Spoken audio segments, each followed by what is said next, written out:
¿Qué tal, profesor? Muy buenas noches. Damos inicio a nuestro examen oral con el tema reparación integral por daños inmateriales. Trataremos cuatro temas: conceptos básicos, importancia y objetivos, mecanismos de reparación y casos prácticos. En el concerniente con los conceptos básicos se abordarán cuatro temas partiendo de la definición, la explicación de los conceptos, el COIP y la importancia de reconocer estos daños.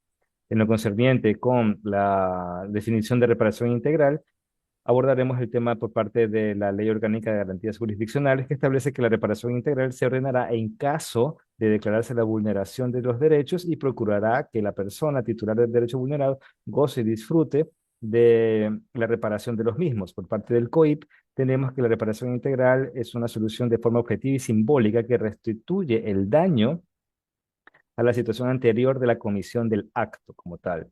Por parte de la explicación de los conceptos claves como daño moral, psicológico y emocional, son consecuencias reales y significativas de una infracción penal y se manifiestan de diferentes maneras, afectando la salud mental, el bienestar emocional, la dignidad y la reputación de la persona. Por lo tanto, es importante que estas situaciones de injusticia deban ser tratadas jurídicamente. En lo concerniente con el marco del COIP, tenemos principalmente el artículo 78 que versa su criterio respecto a la rehabilitación, las indemnizaciones de daños materiales e inmateriales, la medida de satisfacción o simbólica y las garantías de no repetición. Y a su vez también tenemos el artículo 519 en que el legislador otorga la reparación en las etapas tempranas del proceso. Todo esto bajo el paraguas de la Constitución y la Ley Orgánica de Garantías Jurisdiccionales.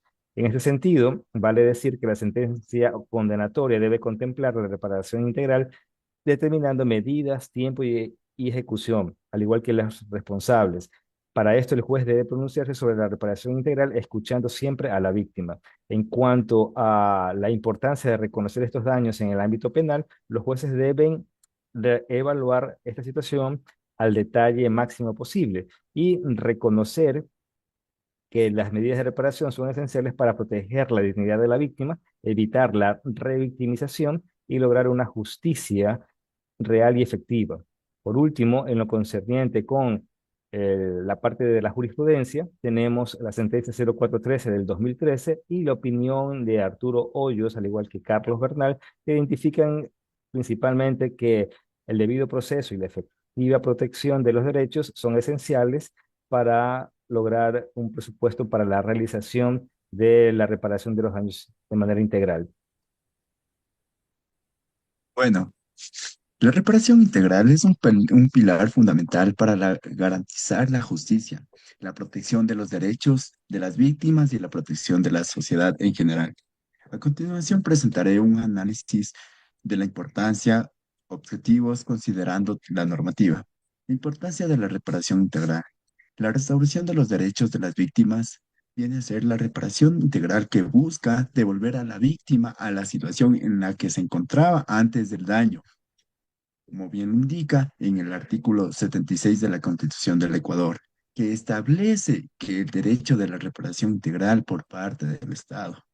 También los objetivos de la reparación integral en el derecho penal viene a ser el reconocer y reparar el daño, que viene a ser restituir a la víctima a sus derechos, incluyendo los daños físicos, psicológicos, económicos, sociales, mediante acciones reparatorias que puedan incluir también la compensación, rehabilitación, satisfacción y también las garantías de no repetición. Para promover la dignidad de las víctimas, también tienen que reconocer el daño sufrido, dignificar su situación, fomentando procesos que sean respetuosos, humanitarios y participativos.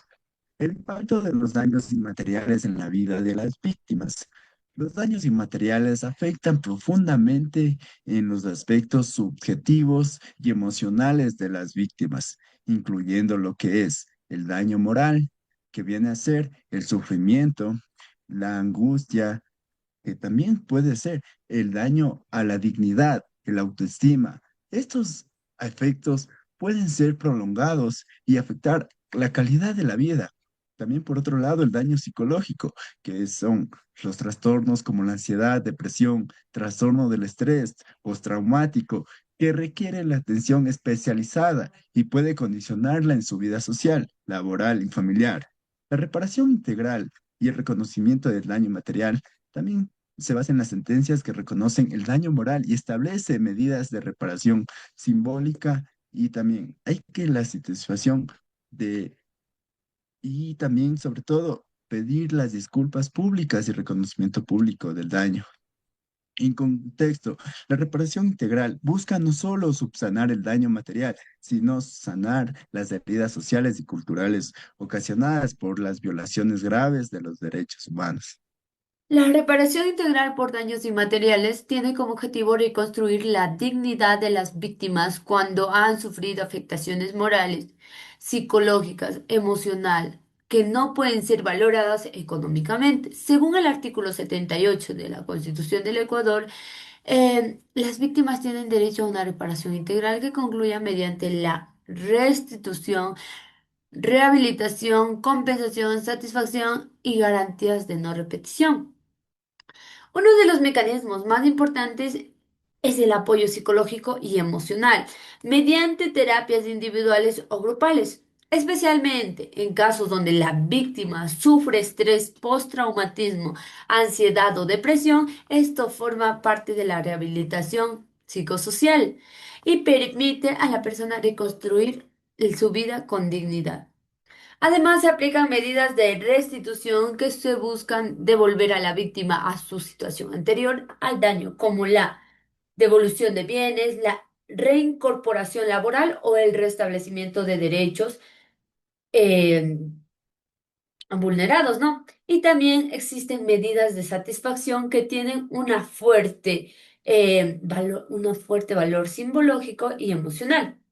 En el artículo 78 del Código Orgánico Integral Penal, señala que estas medidas incluyen la declaración judicial que repare la dignidad, la disculpa pública y el reconocimiento de responsabilidades, actos conmemorativos y la enseñanza de la verdad histórica, ¿no? Entre los ejemplos más comunes están las disculpas públicas, el reconocimiento oficial del daño, la divulgación de la verdad y los homenajes a la víctima. Estas acciones fortalecen la memoria colectiva y generan un mensaje claro de rechazo a las violaciones de derechos humanos. En conclusión, la reparación integral por daños inmateriales no se limite al dinero. Implica acompañar a la víctima, eh, reconocer el daño, garantizar que no se vuelva a repetir y restaurar su dignidad desde una perspectiva humana, legal y ética.